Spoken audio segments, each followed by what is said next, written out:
Les cascades en proie à la Covid-19, la pandémie frappe de plein fouet la région qui ne dispose pourtant pas de moyens sanitaires nécessaires pour la prise en charge des nombreux cas. Le comité en charge de la gestion de la pandémie s'y est rendu pour une mission d'inspection. À Bobo-Dioulasso, le calvaire des élèves et enseignants de l'école primaire Ebenezer face aux odeurs nauséabondes du dépotoir d'ordures érigé clandestinement. Le calvaire existe depuis 2017, mais jusque-là, aucune disposition n'a été prise par les autorités. L'entrepreneuriat pour faire face au chômage des jeunes au Burkina Faso, c'est l'ambition du club estudiantin pour l'innovation et le développement durable.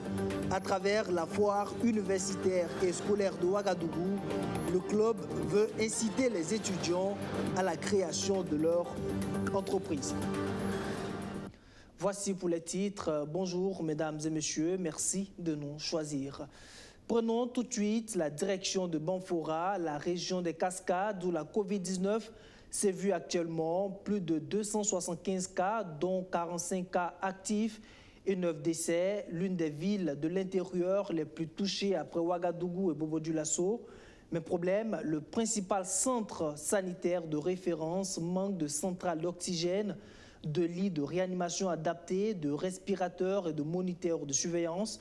C'est le constat fait par le secrétariat exécutif du Comité national de la gestion de la pandémie lors de sa visite en début de semaine au centre hospitalier régional de Banfora. Wilfried Cédric Mabio. 276 cas enregistrés, dont 50 cas actifs et 9 décès. Et pourtant, le centre hospitalier régional de Banfora manque de centres d'oxygène, de lits de réanimation adaptés, de respirateurs et de moniteurs de surveillance. Un constat fait par le secrétariat exécutif du Comité national de la gestion de la pandémie à coronavirus qui, dans sa mission de supervision et de suivi des coordinations régionales de riposte à la pandémie, a visité le centre d'isolement des malades infectés pris en charge au CHR de Banfora ainsi que le laboratoire des tests Covid. Il s'agit d'une délégation du secrétariat exécutif qui, dans le cadre de ses missions de supervision, de suivi des activités de lutte sur le terrain, a donc entrepris depuis quelques semaines des tournées dans les différentes régions pour rencontrer les comités régionaux de gestion de l'épidémie, mais aussi pour voir concrètement sur le terrain les actions qui sont faites.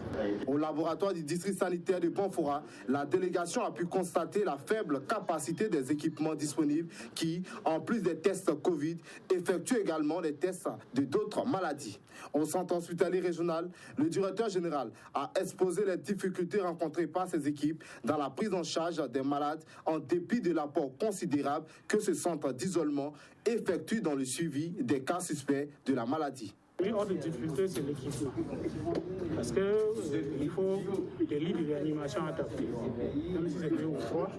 Ensuite, des respirateurs, des moniteurs de surveillance. Ensuite, l'équipement pour le diagnostic est arrivé. Donc, il reste à installer. Quand nous allons installer, c'est quand on va installer cet équipement, on pourra nous-mêmes faire les résultats des examens. Donc, ça va accélérer la prise en charge. À l'issue de cette visite de terrain, la délégation a échangé avec la coordination régionale de riposte contre la maladie à coronavirus. Une rencontre qui a permis de faire le bilan des actions menées sur le terrain et aussi pallier les insuffisances. On a vu que c'est une région qui a été beaucoup affectée. Il y a eu beaucoup de cas. Et donc c'est une région qui a été très sollicitée dans la lutte contre cette pandémie. Mais à travers le bilan qui nous a été présenté par le comité régional, on voit qu'il y a eu beaucoup d'efforts qui ont été consentis, tant par le personnel, au niveau collectif. L'autre aspect, c'est qu'on a vu aussi qu'il y a encore des insuffisances sur le terrain. On les a notées.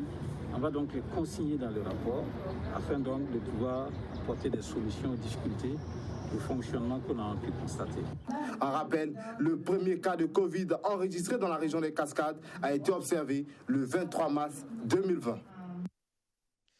Et justement, la Covid-19 et ses impacts négatifs, on en parle. Selon l'analyse genre des effets de la Covid-19, une étude réalisée par le ministère en charge de l'action humanitaire, le PNUD, Programme des Nations Unies pour le développement, il ressort que le pouvoir d'achat des ménages a considérablement baissé depuis le début de la pandémie à nos jours. Le rapport fait également ressortir que les violences sexuelles ont augmenté de 25% et la femme est la plus touchée par le phénomène. La présentation du document avec Mamounata Kabori. Du fait de la maladie à coronavirus, 81,8% d'hommes ont subi des violences émotionnelles contre 65,4% de femmes. Quant aux violences physiques, la tendance est inverse. L'on enregistre 34% des femmes victimes contre 20,5% des hommes, alors que pour ce qui est des violences sexuelles, les chiffres montrent respectivement 25,4% et 5% de femmes et d'hommes qui en souffrent. Ce sont là quelques résultats de l'analyse genre des effets de la COVID-19 dans les secteurs socio-économiques au Burkina Faso. C'est-à-dire, premièrement, qu'il y a eu une forte baisse du pouvoir d'achat des populations, tant au niveau des femmes qu'au niveau des hommes. Et c'est l'élément clé même de l'étude, le pouvoir d'achat des populations a baissé. La deuxième chose, c'est que même si certains reconnaissent que le fait d'être confiné a rassemblé la famille, ceux qui n'avaient pas tellement l'habitude de cela ont subi ça négativement. Les violences, soit sur les hommes comme sur les femmes, causées par soit les parents, soit le conjoint ou même des voisins, ces violences ont été exacerbées. Des points négatifs, mais pas que. Il y en a aussi qui se sont frottés les mains grâce à la pandémie de Covid-19. On a suivi le processus de bout en bout. Avec les consultants, nous avons travaillé en tandem. Les résultats, un avant-goût, parce que ça sera débattu ici toute la journée. Il faut dire qu'effectivement, on reconnaît qu'il y a eu des inégalités dans tous les secteurs socio-économiques de développement. Mais un aspect aussi positif de la maladie a été relevé. C'est quand même curieux, mais en tout cas, l'étude a démontré qu'il y a certaines personnes quand même qui disent que la maladie a contribué à accroître leurs revenus. Et l'intérêt que nous apportons à cette étude est de fournir aux décideurs des éléments nécessaires qui puissent permettre que la réponse qui est apportée soit une réponse qui contribue à renforcer l'égalité de sexe et à réduire les inégalités et discriminations. Réalisé en gros sur une quarantaine de jours, le rapport d'analyse de cette étude soumis à validation a été commandité par le ministère en charge de l'action humanitaire en partenariat avec le PNUD, le Programme des Nations Unies pour le développement, l'UNFPA, le Fonds des Nations Unies pour la population et l'ONG Plan International Burkina Faso. Elle a ciblé les 13 régions du pays, dont un échantillon de 3390 personnes de sexes différents et de diverses catégories sociales. Venons à présent à ce calvaire que vivent les élèves et le personnel enseignant de l'école primaire adventiste Ebenezer de Bobo-Dioulasso depuis plus de 10 ans. Un dépotoir érigé clandestinement empoisonne l'atmosphère au sein de l'établissement, mais jusque-là, aucune disposition n'a été prise par les autorités compétentes interpellées pour résoudre le problème. Le constat avec Kader Kondé et surtout Justin Dabiri. Des ordures ménagères, des déchets d'équipements électroniques et de maison, des emballages non recyclables, c'est le décor que présente ce dépotoir clandestin installé derrière le mur de l'école primaire adventiste Ebenezer, situé au secteur 29, quartier Belleville de Bobo-Dioulasso. Un dépotoir clandestinement installé depuis plusieurs années, selon la directrice de l'école adventiste Ebenezer. D'après l'ex-directeur, c'est depuis 2007 qu'ils avaient commencé à venir déposer les ordures. Et lorsque lui les a trouvés une fois versés, il les a interpellés. Et il est allé même voir la voirie. Ils sont venus les faire ramasser, que de ne pas verser. Mais après ça, ils ont continué à verser. L'odeur nauséabonde qui se dégage de ces ordures perturbe énormément la vie scolaire des élèves. Souvent, quand je suis en classe, quand on allume le feu derrière, les ordures se mettent à brûler et ça fait de la fumée. Souvent, ça me gêne quand j'apprends. Souvent aussi, je n'arrive pas à bien respirer. Des fois, ils allument le feu et la fumée nous gêne des fois. Il y a les odeurs. Des fois, quand je passe à la maison, pour venir à l'école. Je vois des enfants qui s'amusent avec des poulets morts là-bas. Les enseignants, eux, sont quelquefois contraints de mettre fin à leur cours à cause des fortes odeurs qui se dégagent du dépotoir afin de protéger les élèves. Il y a des moments quand nous sommes en classe, donc la fumée envahit la classe, et quand ça envahit la classe, on a des difficultés pour pouvoir continuer le travail. Donc des fois, il faut suspendre les cours et laisser passer, et puis encore se retrouver pour continuer. Il y a des moments aussi, c'est les odeurs, surtout la direction du vent, quand ça vient vers les salles là. Étant dans les salles, on sent l'odeur qui nous dérange. Nous enseignons la propriété et puis les élèves, les enfants consacrent autour, surtout de l'établissement. Ça ne reflète pas effectivement cette propriété dont nous enseignons chaque fois avec tous ces enfants. Comme son prédécesseur, Joséphine Ouédraogo dit avoir fait plusieurs doléances auprès des autorités communales par rapport à cette situation. Des doléances qui, pour le moment, sont restées sans suite, selon la directrice de l'école adventiste Ebenezer. Il a été à la mairie et il a vu celui du service d'hygiène. Ils sont venus constater les lieux. Et il n'y a pas eu de suite. Et il a été aussi voir la voirie. La voirie est venue une fois, puisqu'il y avait des gens même qui vendaient autour. Et la voirie les a déguerpis. Mais malgré ça, les ordures sont toujours là. Ça n'a pas été résolu. Et moi-même, j'ai été voir la mairie. Et la mairie m'a envoyé vers leur agent, un service d'hygiène qui devait s'occuper de ça. En plus d'avoir des répercussions négatives sur la santé des élèves et de leurs encadreurs, ces ordures ont un impact négatif sur l'hygiène publique. Joséphine Ouédraogo invite donc les autorités communales de Bobo à les aider à enlever ce dépotoir clandestin pour le bien-être et la bonne santé de ses élèves et de l'ensemble des populations de son quartier. Aller à l'université, avoir ses diplômes et frapper sans succès à la porte de la fonction publique, les étudiants réunis au sein du club ex-estudiantin pour l'innovation et le développement durable veulent inverser ces tendances car conscients que la fonction publique ne peut absorber tous les diplômés. Alors, ils prônent l'entrepreneuriat comme solution pour résorber un tant soit peu le chômage des jeunes. Mais pour entreprendre, il faut bien avoir des notions. C'est l'objectif de la foire universitaire et scolaire de Ouagadougou, un cadre de rencontres et d'échanges sur le développement des start-up. Les détails avec Abdou Azissari. Face au chômage de plus en plus grandissant des jeunes, les étudiants veulent opposer l'esprit entrepreneurial. Le club estudiantin pour l'innovation et le développement durable reste convaincu que si les jeunes s'investissent dans le développement des start-up, il n'y a aucune raison qu'ils ne réussissent pas. Et c'est justement pour les inciter à s'inscrire dans cette dynamique que le club a initié la FUSO, foire universitaire et scolaire de Ouagadougou. Si les éditions 2018 et 2019 étaient essentiellement consacrées aux expositions des réalisations des jeunes, l'édition 2021, prévue du 7 au 10 avril prochain, s'annonce avec de grandes innovations. Au titre de ces innovations, nous avons le concours du meilleur jeune étudiant entrepreneur, le concours de la meilleure jeune fille ou élève, la meilleure jeune fille élève ou étudiante entrepreneur digital, le concours du meilleur jeune inventeur ou développeur de start-up. Quant aux différentes formations, elles seront données par des professionnels du domaine et consisteront à doter les jeunes de connaissances nécessaires au marketing digital, en agriculture, aux installations solaires, aux TIC et à la gestion de son entreprise afin de leur permettre d'embrasser le milieu de l'entrepreneuriat.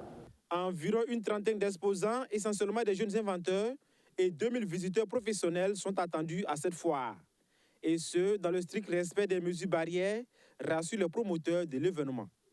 Tous les jeunes inventeurs et développeurs de start-up exposeront gratuitement et les 10 premières start-up bénéficieront d'une incubation grâce à un partenariat avec le Fonds burkinabé pour le développement économique et social FBDS. C'est l'occasion pour nous d'inviter une fois de plus les élèves, les étudiants, les jeunes, les chefs d'entreprise et d'établissement à s'approprier ce projet qui n'est rien d'autre que de mettre en orbite leur potentiel de créativité. Placé sur le thème innovation technologique et entrepreneuriat, quelle opportunité pour les jeunes, cet événement sera également le lieu des plaidoyers auprès des autorités sur la mise en place d'un mécanisme d'accompagnement des jeunes inventeurs et entrepreneurs, à en croire le club estudiantin pour l'innovation et le développement durable. Pour réussir leur projet d'entrepreneuriat, les étudiants gagneraient sûrement à l'approcher pour des conseils.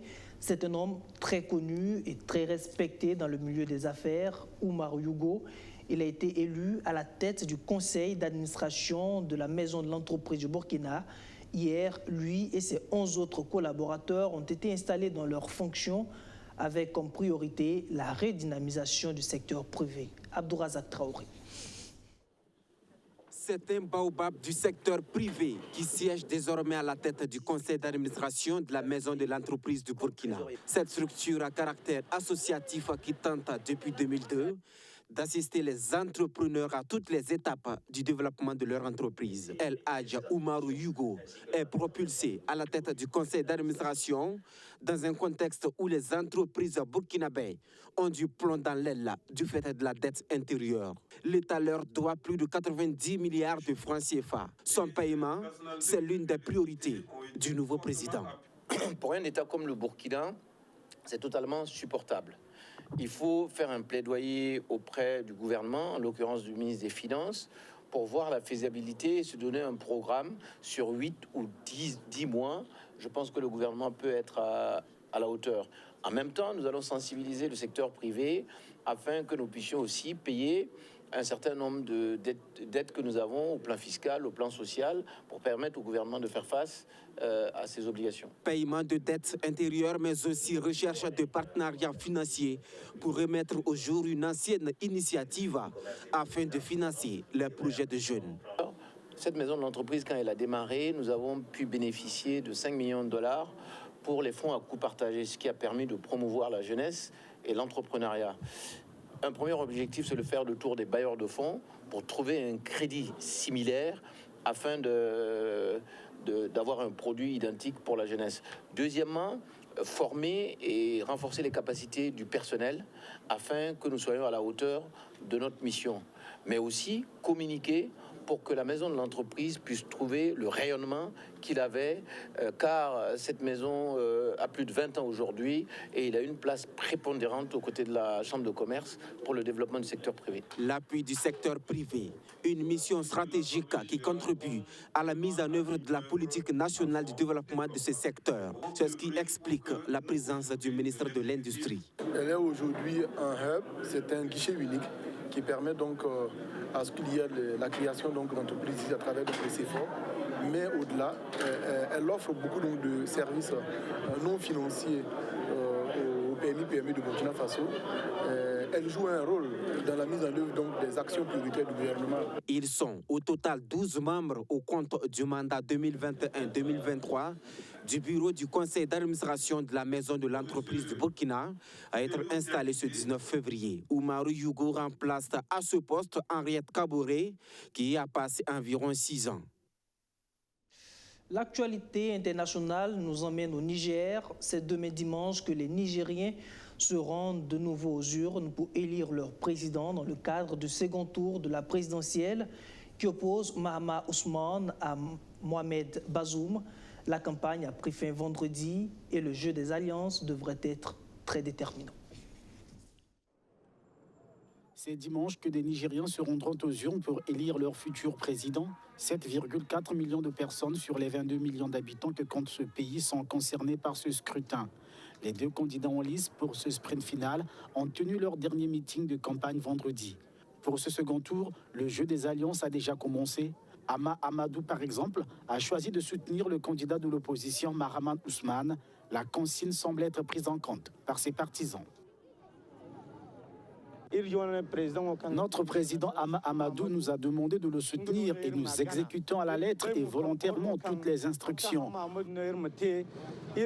Nous savons qu'il ne nous mettra pas sur la mauvaise voie. Il veut notre bien. C'est pourquoi nous soutenons Mahamat Ousmane à 100%. Mahamat Ousmane est de l'ethnie Aoussa et Ama Amadou est Zama. Il n'y a donc pas de discrimination dans notre coalition pour le changement. Toutes les ethnies et les races sont représentées. Ce sont nos adversaires qui cultivent cet état d'esprit. Nous n'avons pas cette tradition. Du côté du candidat au pouvoir, à quelques heures du scrutin, le ton est à la sérénité. Les partisans de Mohamed Bazoum se disent en ordre de bataille afin de faire élire le dauphin désigné du président sortant. Sa victoire, disent-ils, permettra de poursuivre l'œuvre amorcée par le président Issoufou. Et nous sommes prêts pour aller aux urnes pour voter notre candidat de l'espoir, Alhaji Mohamed Bazoum. Toutes les femmes sont convaincues de la nécessité du programme de la Renaissance Acte 3 qui a été bien élaboré sur des bases bien conçues suite à la mise en œuvre de 10 ans de programme de renaissance de son Excellence Alhaji Issoufou Mahamadou. C'est quelqu'un qui connaît le Niger. Bazoum, c'est quelqu'un qui travaille avec la justice. C'est dans un contexte de paix justement que les Nigériens vont accomplir leurs devoirs citoyens. Au premier tour en décembre, Bazoum avait obtenu 39,3% des voix. Son rival, Mahaman Ousmane, avait recueilli de son côté 16,98%. Arrivé deuxième au premier tour de la présidentielle au Niger avec un peu plus de 17% des voix, Mahaman Ousmane compte créer la surprise comme en 1993 face à Mamadou Tandja. Une victoire de courte durée puisqu'un putsch militaire l'évince du pouvoir en 1996. Le premier président élu démocratiquement au Niger devient quelques années plus tard le principal allié de son adversaire d'antan, Mamadou Tandja, dont il est l'artisan de la victoire en 1999. Au Niger, Mahaman Ousmane incarne l'image d'un ténor de la politique, un démocrate qui a tourné le dos à son allié qui tentait de s'éterniser au pouvoir. Pour ce scrutin, l'ancien président du Parlement, à la tête du renouveau démocratique et républicain, peut compter sur le soutien d'Ama Amadou, le principal opposant du pouvoir, et la coalition pour l'alternance politique qui a présenté une dizaine de candidats au premier tour de la présidentielle. Mahaman Ousmane se rêve en sauveur déterminé du Niger. Fin de cette édition. Merci de l'avoir suivi. J'étais très ravi d'être en votre compagnie durant toute cette semaine qui s'achève. Excellent suite de programme sur notre chaîne. À très bientôt. Bonsoir.